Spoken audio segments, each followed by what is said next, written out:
There's one practice that connects billionaires, monks, and neuroscientists. It's not meditation. It's not a green juice. It's not even mindfulness. It's gratitude. Many of us have a gratitude practice, but unless you're following the practices in this video, you may be doing it wrong, because just thinking grateful thoughts won't change your life. But when you do it this one specific way, the way that activates something deeper in your body and your brain, that's when everything starts to change. Whether it's Oprah Winfrey, who's kept a gratitude journal for decades and calls it the habit that changed her life, or Sara Blakely, the founder of Spanx, who writes down what she's grateful for every night, even early in her career when she was just selling fax machines door to door. Or the late Zen master, Thich Nhat Hanh, who saw gratitude as a way of moving through life with mindful presence, breath by breath.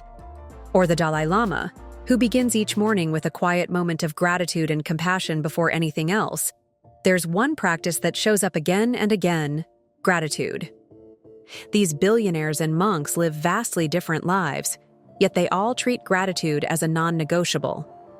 But here's what most people don't realize. Even if you're journaling every day, you still might not be getting the full benefit. That's because most people are missing one key piece. So now you might be wondering, why isn't your gratitude practice working like it should? If you've ever tried keeping a gratitude journal but felt like nothing really changed, you're not alone. Most people treat gratitude like a task to check off. Write down 3 things. Close the notebook. Move on with your day. And while that might give you a little boost, it usually doesn't lead to real transformation. That's because most people are only thinking about what they're grateful for. They're not actually feeling it. This is where most gratitude practices fall short. The missing link is embodiment. To truly change your brain and your life, you have to go beyond the thoughts and into the body. Neuroscience backs this up. Researchers have found that emotions aren't just processed in the mind, they're experienced throughout the entire body. This is known as embodied emotion. Your heartbeat, breath, posture, and even the way you move all play a role in how emotions are felt and stored. There's a broader idea here called embodied cognition. It means our thoughts and feelings are shaped by what's happening in our body and how we interact with the world around us. So when you practice gratitude only with your mind, you're leaving out the most powerful part, your body's emotional system. In a randomized controlled study published in Neuroimage, people wrote letters of gratitude, and their brains were scanned in an fMRI machine. The researchers found increased activity in a part of the brain called the medial prefrontal cortex. That's the area involved in emotional regulation and decision-making. But here's what's really interesting. The brain activity didn't just spike for a few minutes, it continued for weeks afterward. That means the emotional impact of practicing gratitude deeply, when it's embodied, can actually stick. So if your gratitude practice hasn't felt life-changing, this may be why. You were thinking gratitude, but not embodying it. So how exactly do you incorporate embodied emotion into your gratitude practice? We'll break down how to actually do this in a way that works, not just in theory, but in your real life.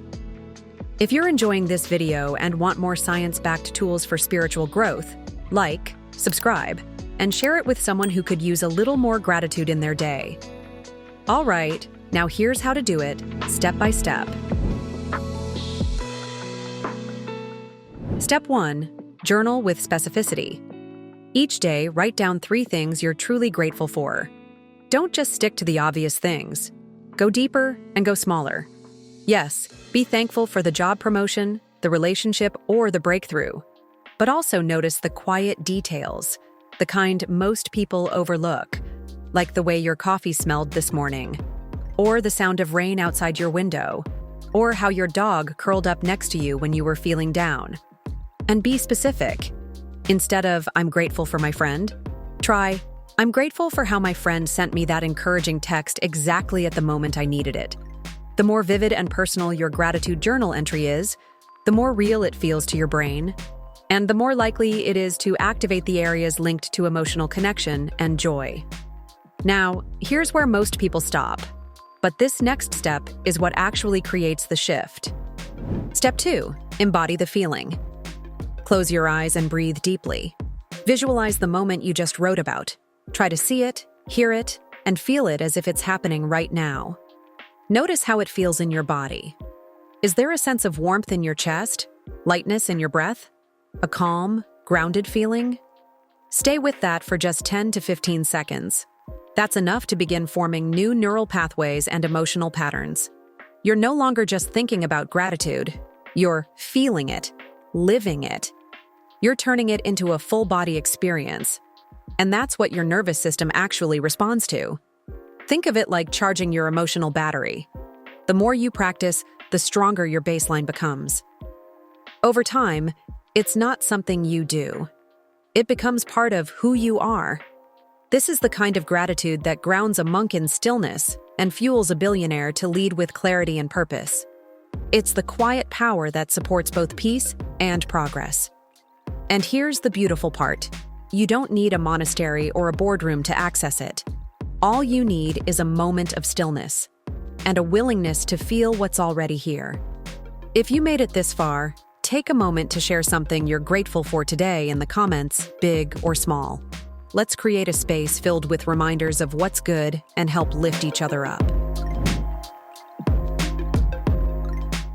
But here's the part that surprises most people. Gratitude doesn't just feel good. It actually changes the way your brain works. When you practice it the right way, gratitude lights up key areas of your brain.